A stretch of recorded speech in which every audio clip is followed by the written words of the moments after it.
So, Caitlin Clark is officially out for the All-Star game. I am... News today. Yeah, the golden girl of the WNBA. We know who that is, Caitlin Clark. Tuesday night in Boston, with just 40 seconds left in the game, Caitlin Clark made what should have been a routine assist to teammate Kelsey Mitchell. Instead, she clutched her right groin and limped to the sideline, setting in motion a chain of events that would send shockwaves through the sports business world. By Thursday afternoon, Clark had officially withdrawn from the WNBA All-Star Game, the same All-Star Game that Indianapolis was hosting for the first time in franchise history, with Clark's image adorning 30 floors of the JW Marriott Hotel downtown. Within 2 hours of her announcement, ticket prices crashed from $126 to $65. A brutal 48% drop that told us everything we need to know about the current state of the WNBA's growth model. But here's what makes this story fascinating from an analytical perspective. Clark's absence doesn't just affect one weekend, it's a real-time case study in how modern sports leagues balance explosive growth with sustainable player management. And the data we're seeing is both remarkable and concerning. Let's start with what Clark accomplished in 2024, because these figures are genuinely unprecedented in women's professional sports. ESPN's WNBA coverage averaged 1.2 million viewers per game, a staggering 170% increase from 2023. But here's the key insight. Clark's games averaged 1.18 million viewers, while all other WNBA contests drew just 394,000. Think about that for a moment. Clark essentially tripled the viewing audience whenever she stepped on the court. The league went from 22 total games reaching 1 million viewers in all of 2023 to having Clark's Indiana Fever appear in 21 of the 22 games that hit that mark in 2024.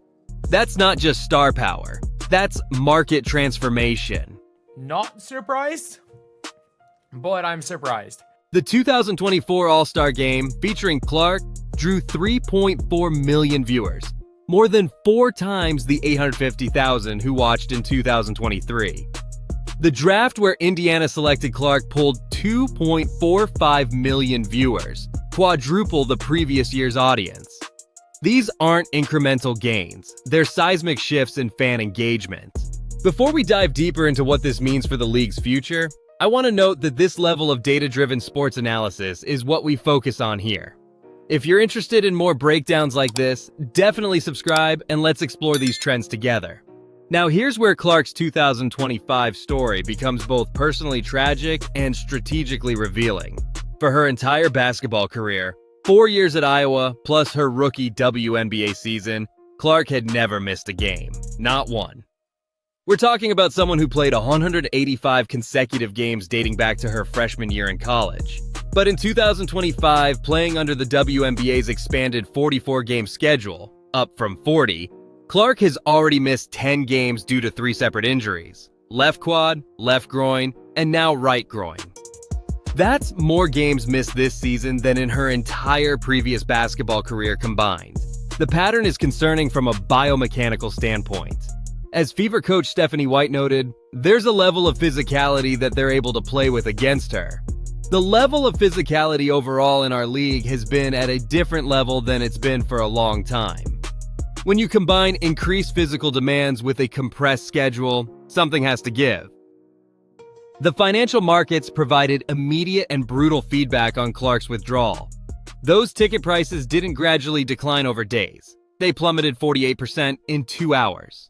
That's the kind of price volatility you typically see in crisis situations, not routine player absences. But the impact extends far beyond All-Star Weekend. Previous data shows that when Clark misses games, Fever viewership drops by approximately 40%. Their social media engagement falls 38%, with TikTok views dropping 80%. According to Two Circles marketing agency, that kind of drop-off shows how much gravity she brings to the league's content ecosystem. Here's what's particularly interesting from a business perspective. Even teams that don't regularly sell out have moved their games against the Fever to larger NBA arenas. 4 teams, Washington, Atlanta, Las Vegas, and Los Angeles, made this move in 2024. Indiana's regular season finale at Washington was moved to Capital One Arena and hosted 20,711 fans, setting a new WNBA regular season attendance record. From a strategic standpoint, the WNBA has achieved something remarkable, but also potentially dangerous. They've created unprecedented growth, but it's heavily concentrated around one player. This creates what business analysts call concentration risk. Consider this. The 2024 season saw more than 54 million unique viewers across all networks, but only 3 non-Clark games reached 1 million viewers. That's an extraordinary dependency ratio for any entertainment property. While it's driven incredible short-term growth, it also makes the entire ecosystem vulnerable to exactly what we're seeing now. The league's expansion to 44 games was designed to capitalize on this growth. WNBA Commissioner Kathy Engelbert has even suggested a 50-game schedule remains possible. But here's the analytical question. If your primary growth driver is breaking down under the current load, what happens when you increase it further? What makes this situation particularly compelling is that the warning signs were there. WNBA players had been raising concerns about schedule sustainability throughout the season.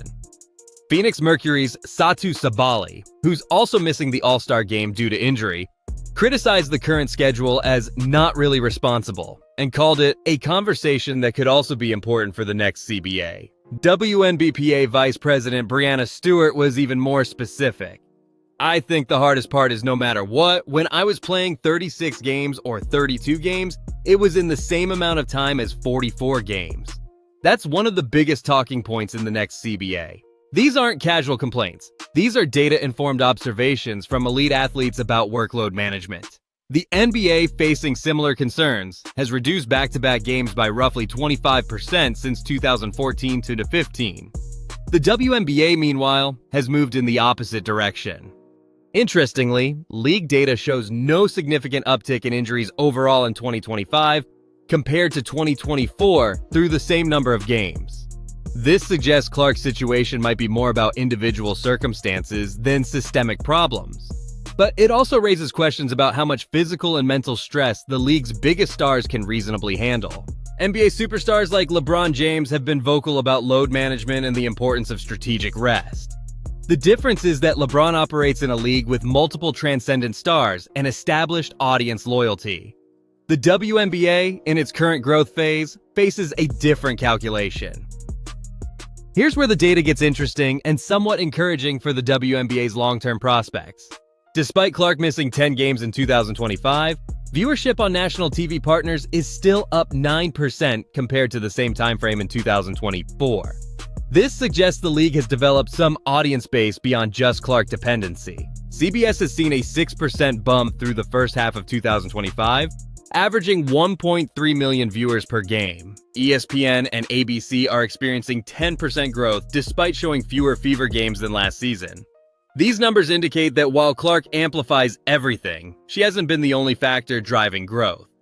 The 2 non-Fever games to exceed 1 million viewers this season were the Liberty's season opener, 1.3 million viewers for their championship banner ceremony, and Chicago's upset win over Minnesota featuring Angel Reese versus Nafisa Collier, 1.04 million viewers. This shows emerging storylines that can generate significant interest. This weekend becomes an unintentional experiment in WNBA sustainability. With Clark sidelined but still attending as a captain and cheerleader, we'll get real-time data on how the league performs without its biggest draw in a high-profile setting.